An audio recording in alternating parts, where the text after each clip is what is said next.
This is Cast of Wonders, the fiction podcast for young adults featuring stories of the fantastic. Welcome. Episode 124, May 11th, 2014. This week we present Old People Rules by Holly Schofield. Holly travels through time at the rate of 1 second per second, oscillating between the alternate realities of a prairie farmhouse and her writing cabin on the Canadian West Coast. Her work has been published in Perihelion and AE, the Canadian Science Fiction Review. She also has stories in 3 different anthologies: Tesseract 17, Oomph, A Little Super Goes a Long Way, and The Future Embodied. She is very pleased to have work forthcoming in Lightspeed's Women Destroy Science Fiction issue, which will be out in June, and hopes that the stories there will speak to the unique experiences and abilities of teenage girls. You can find out more on Lightspeed's site under their special issues section, and we'll link that for you in the show notes. For more of Holly's work, you can see her website at hollyschofield.wordpress.com. Your narrator is Melissa Bouguet. Melissa is a proud mom of an 8-year-old boy and a 5-year-old girl. She's a special educator in her 14th year of teaching. She's taught all grade levels from preschool to grade 5 in both general and special education. Recently, she's taken a leap in her teaching as she enters the high school level as a conceptual physics teacher. She co-writes and co-produces an original children's story podcast with her husband, Chris, called Nightlight Stories. She also writes a personal blog called According to Mags about her children's silly antics that keep her and her readers entertained. Melissa enjoys presenting with her husband at different state conferences on the subjects of audio stories and pubcasting, and now we've a tale to tell.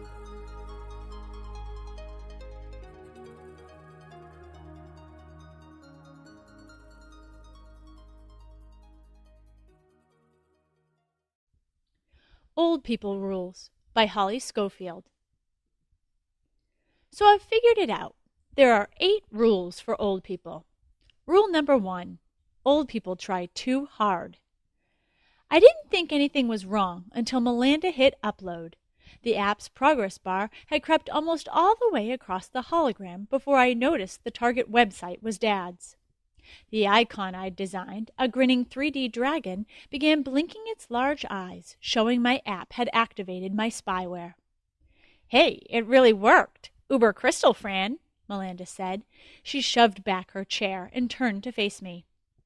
I was sprawled on her bed painting my nails. Swing Me Hard Girl by Blue Lulls surrounded us. Melinda's new bedroom wall paint with nano speakers embedded right in was super crystal. I'd love to design something like that. Someday. Your Tether Peeps site is perfect. Melinda ran her tongue over her teeth. Your dear old dad won't even know his cage was rattled, and your spyware will get us a usable lawsuit, maybe an insurance settlement. Megabucks, here we come. Pick another site, Melinda, I said. Please? I couldn't believe it. I'd coded the decrypting software during math class today and slipped it to her during social studies, expecting her to use it on her other friends' chat rooms and nonsense like that. I shoved the lid back on her dancing puce bottle of polish and plunked it down on her dresser before continuing. Other sites would be easier. Dad's got mega security. Making Melinda angry always had a high price. Best not show how mad I was. I blew off steam by madly waving my other hand, the one with the wet nails, as if I was just speeding up the drying process. Not since you showed me some of the back doors you installed, she replied with a typical Melinda shrug. When I needed storage, remember? A couple of months ago?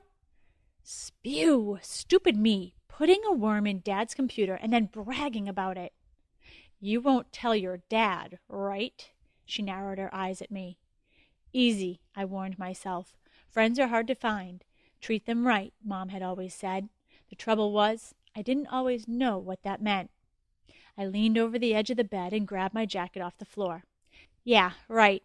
Gotta go, I said, trying to sound as if I really did have somewhere to be. See you in Vert. I pulled the bedroom door shut on her reply.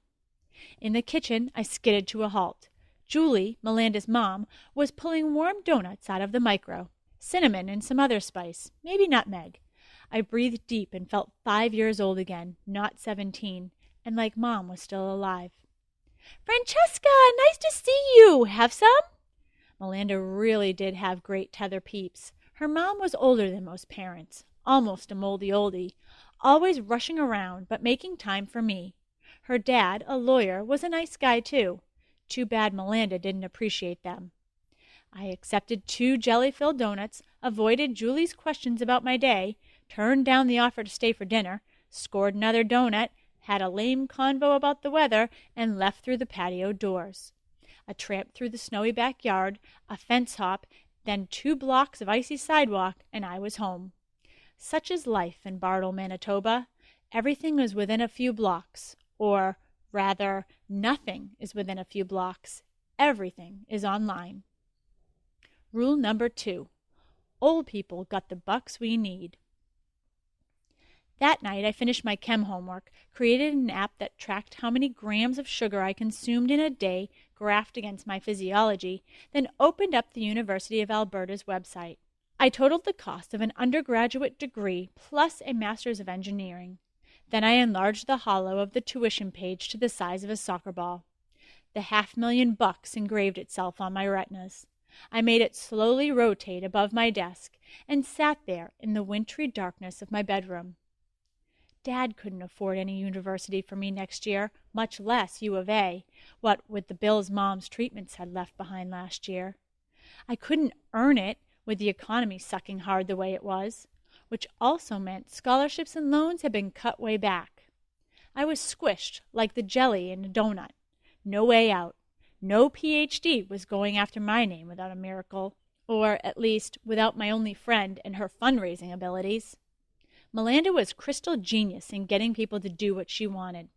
Back in grade 4, she offered to take over the classroom chocolate milk sales from frazzled Mrs. Hanley. She set up an account to receive the 50 cents that each kid spent most days. Then she held back sending each month's money to Cowmate until a month later, so she could park it in her investment account. She'd shared her $60 with me that summer. We'd eaten candy until we puked.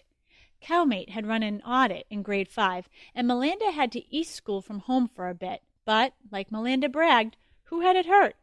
Melinda would go far, her teachers always said. Then they'd chuckle. Her latest idea was Pure Crystal. Tap into a social website, record some juicy bits, then hold the dummies to their literal word. She'd got the idea from a news bite about a lawsuit filed against some guy who said, "I'd give my right arm" during union negotiations. The guy was held to it, and the court was making him donate a limb to some research lab. Sicko, right? Trust Melinda to see a way to use it.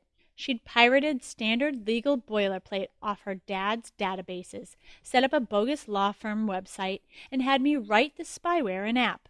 But I never thought she'd actually do it, and I never thought she'd target Dad's site. I told myself she was eavesdropping on Dad's clients, not on him. Any money she made would be from them, or maybe from Dad's liability insurance coverage. I knew he had mega insurance because he was always bitching about the premiums. Insurance companies could take a hit and not even feel it. Everyone said so. I chewed a fingernail and looked out at my old tire swing in the backyard. My app was good enough that Dad wouldn't even know we'd put the spyware on his site. At least, I thought it was. Everything I knew about his site was from sneaking peeks at it. Dad never let me near it, even though I could probably improve it. And if his clients got themselves into legal trouble, that was their own fault, wasn't it? I mean, how else was I going to get a post-secondary education? The moon was rising, a thin, pale crescent. The winter cold came right through the window pane. No use asking Dad to turn up the thermostat. I was pulling on a heavy sweater when Dad knocked on my door. I slapped the hollow closed. He entered like he always did, giving sideways glances at the bed and the floor so he wouldn't step on any bras or stuff I might have left around. Parents. They need to chill, you know. "Fran." He crossed his arms, then uncrossed them. "Didn't want to play the total meanie, I guess. Things had been a bit weird between us since Mom died. Homework done? It's time to start." "Mega yuck," I said, like I was in junior high or something. Dad frowned and leaned over my computer, bringing up his website, happyheartsforyou.com. Yeah, major cheddar, I know. What do you expect from old people? Dad had been running the site for about 4 years, so it was ancient history to anyone serious about online dating. But he'd gone for the megabucks by doing the demographic strut. Truly oldie moldies had the massive assets, no kidding, so he angled the matchmaking program their way. Currently, his site was number 4 in the polls for its category. There was enough traffic that it paid for our mortgage and my electronics, so I ignored the complete lack of Crystal. Okay, Franny, pay attention. His finger jabbed at the hollow while I pretended interest. Here's the home page. Well, duh. I started saying something sarcastic about single taskers, but his grin was almost as wide as Melanda's had been a minute ago. I hadn't seen him smile for a long time. He really does get off on this stuff. Here's the chat room. Dozens of tiny white-haired couples danced some old-school thing, hands on each other's waists, the women's skirts flying. He opened the lobby that led to the sessions. No one's waiting here. They're all in sessions. He added in our faces using closed mode. The clients wouldn't see my scruffy t-shirt or my messy bedroom, just my head hovering above some beige furniture. I took the elastic band out of my ponytail so I'd look older. Dad's head floated beside me, stern and businesslike. You need to start slow as a matchmaker, but I know you can do the company proud, he said. I'm going to introduce you to Stuart now. He's 87 and he's ambulant, with a North American bias. 87? Dad! I wailed. Francesca! He was back to frowning. You're lucky I didn't ground you for life after what you did. I'm giving you a chance to work it off. Don't screw it up. Yeah, he was right. Melanda and me had made poor choices. Last Thursday, we'd borrowed her mom's van and gone to a party in Waverly. Well, she'd borrowed it. She'd driven it. I'd just gone along. Still, who gets the most crap? Yeah, you got it. Pay attention, Fran. Stuart's been a draftsman, an architect, and an artisan during his work span. You can see all 67 years of it here. He pointed to a data field. His personality temperament is here, and the computer-generated matches are there. Dad straightened up. What I'm expecting from you is the personal touch that Happy Hearts is famous for. The auto match does all right, but we can do better. You have the people skills. Use them. Good old Dad, always believing in me, even though I was the world's biggest social dweeb. Ask Stuart some questions that aren't on the initial questionnaire, then find him a possible match in the database. Then introduce her to him, verbally, the old-fashioned, polite way. Yes, sir, I mock saluted. Dad opened a beige door, and we walked into the session room, decorated like someone's living room. An oldie-moldie's head floated over the sofa. His white hair was so thin that I could see freckles on his scalp. Here's Stuart. Dad poked me in real life, and I jumped. Smile. Rule number 3. Old people are electronically challenged. Hey, Melinda. I swung a leg over the bench at our usual lunch table in the school caf and opened up my paper bag. I really needed to reboot my lunch choices. So you know how I have to work for my dad for 6 weeks? Melinda didn't look up. I'd pipped her after my session with Happy Hearts last night, but she'd been offline. I kept going. So last night, it took a couple of hours, but I'm actually getting the hang of it. I made a hookup between this moldy guy Stuart and this moldy chick Carol. He's like a designer dude, and she's done a few decades as a cartographer/mapping analyst/lunar geologist. They seem to hit it off. Sounds like Yon Pong. Sometimes you are so mainstream, it's sickening, Melinda said around a mouthful of soy dog. As usual, she was in the latest skin suit. Her hood and gloves glistened in the sun. I couldn't think of anything to say, so I slurped my lime kiwi frothy. My eyes stung and probably were zombie red. I'd researched court cases for hours last night, the kind of thing I'd already loaded into the phishing program that was part of the spyware. I hadn't read any of it then, back when it was just for fun, but I thought I should try to understand it now that Melinda had run it for real. The impossible legal vocabulary was like a cement wall I couldn't see past, and the way judges looked at past cases, things called precedents, made no sense to me. I had a hard time falling asleep afterwards, and when I did, I dreamed of rows and rows of giant black dominoes standing on edge, looming over me. I stumbled against one, and it toppled toward me in the nonsensical way things in dreams do.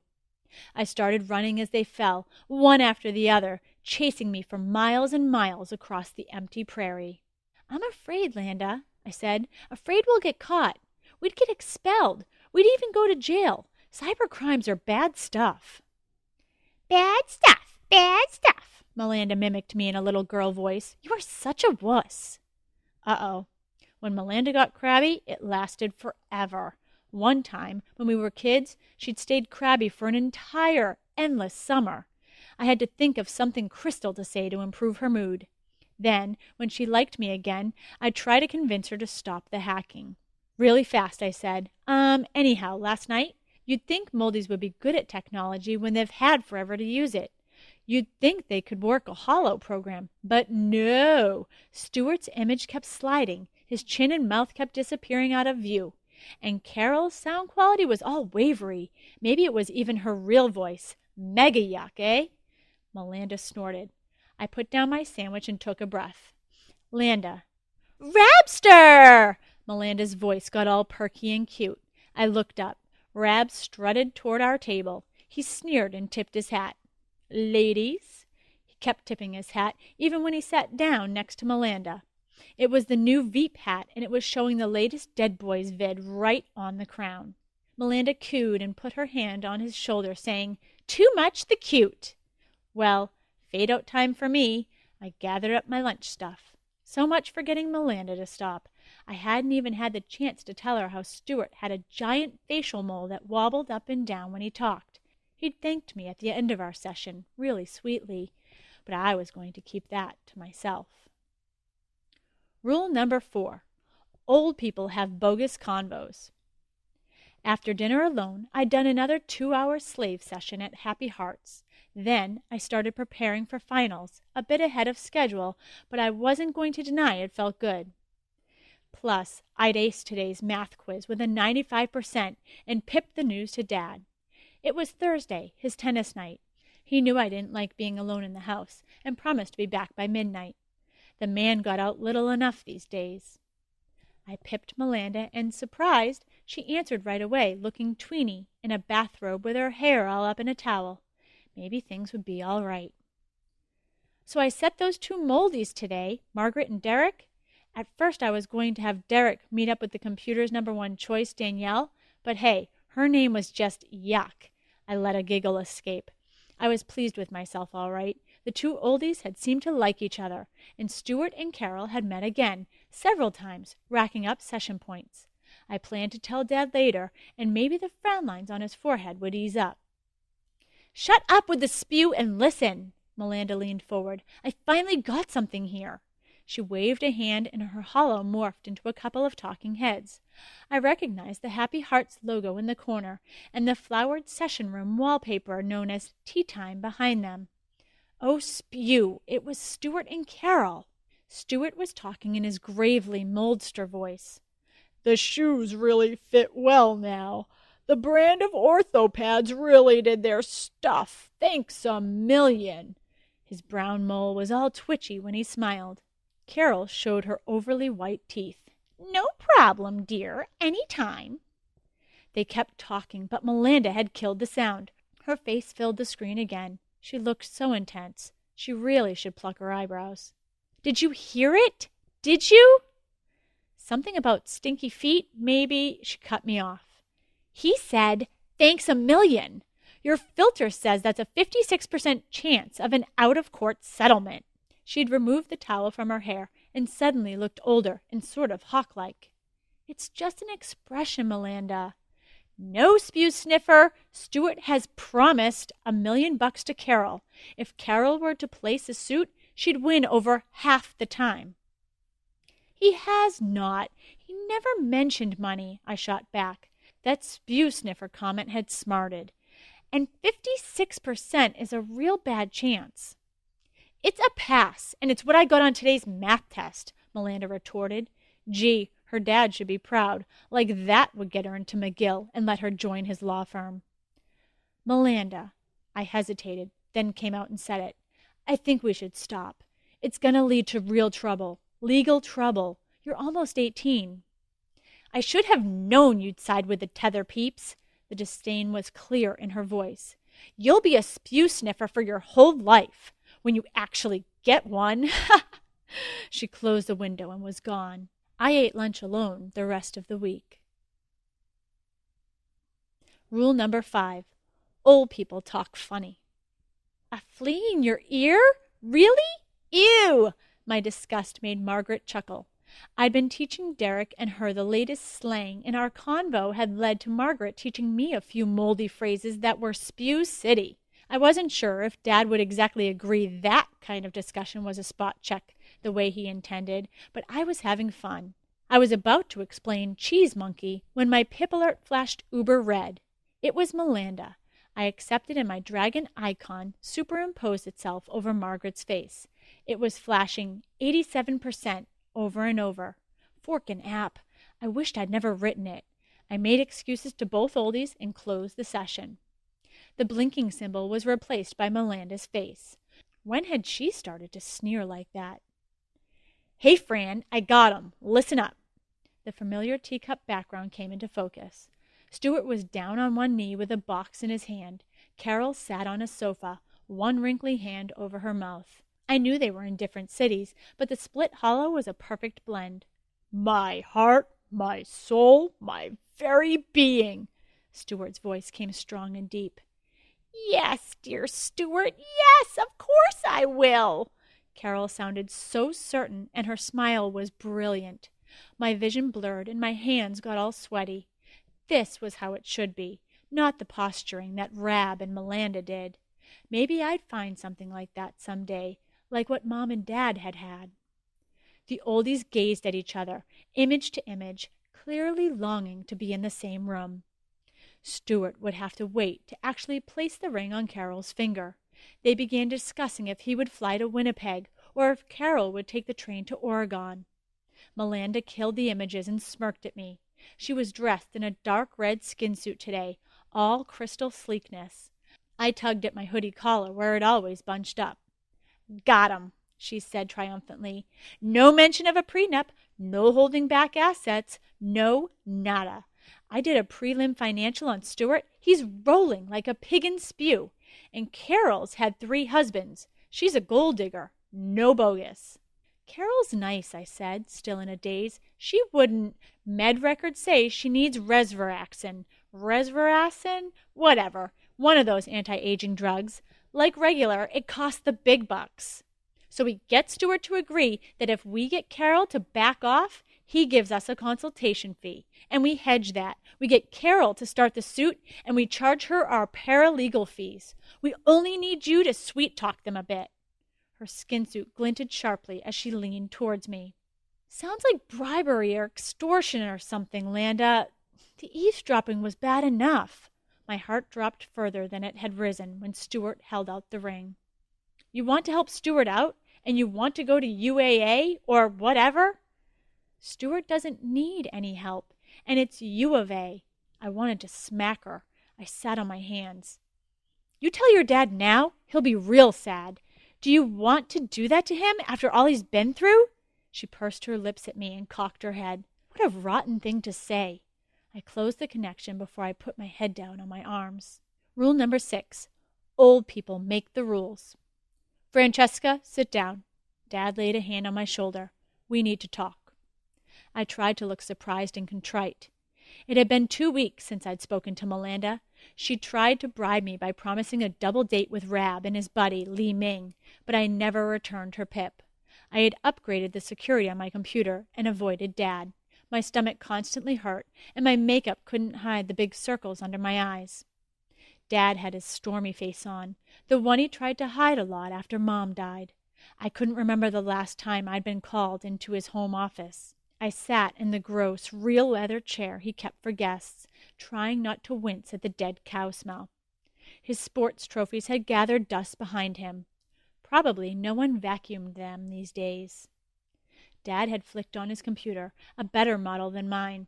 Stuart and Carol's heads floated life-size above his desk, like they were in the room with us. Stuart looked all uber twinkly, but Carol seemed concerned. "Hi, Stuart. Hi, Carol."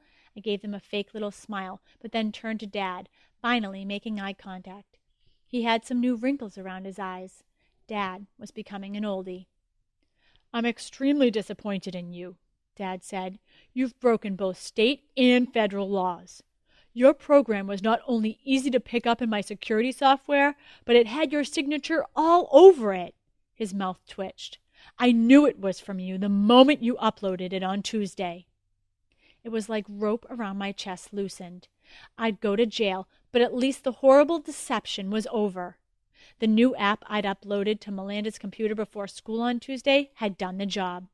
Melanda had never changed her passwords since we traded them in junior high. Guess she trusted me. "Since it's your coding, you're on the line almost as much as Melanda. Your punishment will start by having you apologize to Stuart and Carol." I didn't leave that office for several long hours. It was the first time in 7 years I didn't finish my homework. Rule number 7. Old people think the best of everyone. I confronted Melanda at her locker just as the bell rang. I held my latest invention, a jamming device, firmly over her lock so her link couldn't pop her locker open. The hallway cleared out as she dropped her backpack and scrabbled at my fingers. "What, girl? Spew it out. I need my stuff. I got English like 5 minutes ago." She pulled at my hand, but I held it there like it was superglued. "Stuart and Carol were actually constructs, computer-generated," I said, parroting Dad from last evening's talk. "Dad made them up. He tricked me in order to train me for that matchmaking job. He planted their history online and everything." "Fork off! No way!" Melanda put her hands on her hips. "You just made that up to stop me. Too bad for you. My little Faco law firm will put the pressure on and bring in the bucks. Clean out those oldie moldies, and I'm not sharing with you. It's all mine from here on in." "Come on, just erase that one vid," I said. My voice squeaked. Melanda laughed, showing her spiky teeth, and shook her head. Dad had been optimistic, but I hadn't thought it was going to work. I sighed and said, "Okay, have it your way." I lowered my hand and walked away down the long, echoing hallway. It was easier than I thought it would be, not to look back. That night in our session, Stuart told Carol in a steely voice that he had hired a lawyer to begin the preliminaries. Carol looked shocked. Just what he meant or who the lawyer was, he didn't make clear. Rule number 8. Old people are uber emotional. It was uber crystal to miss school for a week and tour Oregon. I'd even enjoyed the flight from Winnipeg to Portland. To pass the time, Dad told me some of his childhood stories. He's done some really fun stuff in his time. I still wasn't going to play tennis with him, though. Dad even treated me like an adult, kind of. While we drank our airline coffee from tiny plastic cups, he said conversationally, "Well, solid new technology saved the day, eh, Fanny? Just 10 years ago, we wouldn't have had the tech to reverse tap Melanda and hollow record her actions." Dad," I'd shaken my head. "It was good old-fashioned smarts. Stuart and Carol playing along, your idea of me vidding Melanda admitting to everything. Without that, the evidence would have just been circumstantial. It was all solved by crystal smarts." "Yeah, smarts make a difference. So do ethics. I hope Melanda learns that." We shared a moment of regret that we'd had to take Melanda down. First there had been a scene with her parents and me and Dad. I watched Melanda's face crumble when her dad had told her that the court case about the arm amputation had been appealed last week.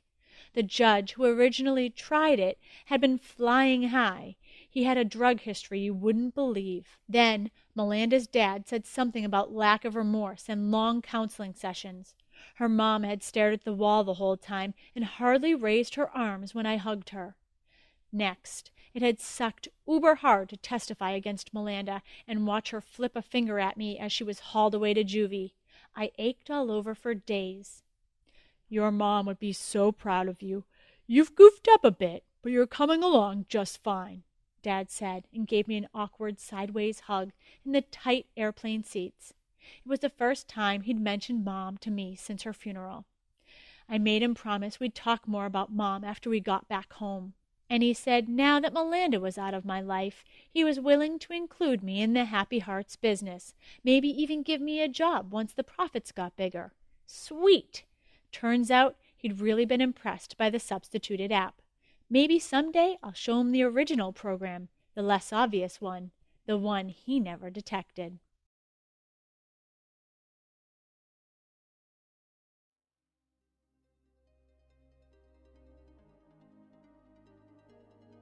Holly dedicated this story to every teenager who's ever felt trapped by the double whammy of peer pressure and parental expectations, and she encourages teens to get to know their grandparents while they still can. My grandmother is one of my favorite people, and she taught me a lesson I still take to heart today: never leave the house without a hat and a book. Join us next week for The Clasp by Jared Anderson. Cast of Wonders is a production of Wolfsbane Publishing and is brought to you by the creative team of Barry J. Northern, our publisher and artist, Alan Sale, our audio producer, and I remain, as always, your humble editor and host, Marguerite Kenner. Our episodes are released under a Creative Commons Attribution, Non-Commercial, No Derivatives license. Share it, but please don't change it. Our theme, Appeal to Heavens, is by Alexei Nov from musicalley.com. Thanks for listening.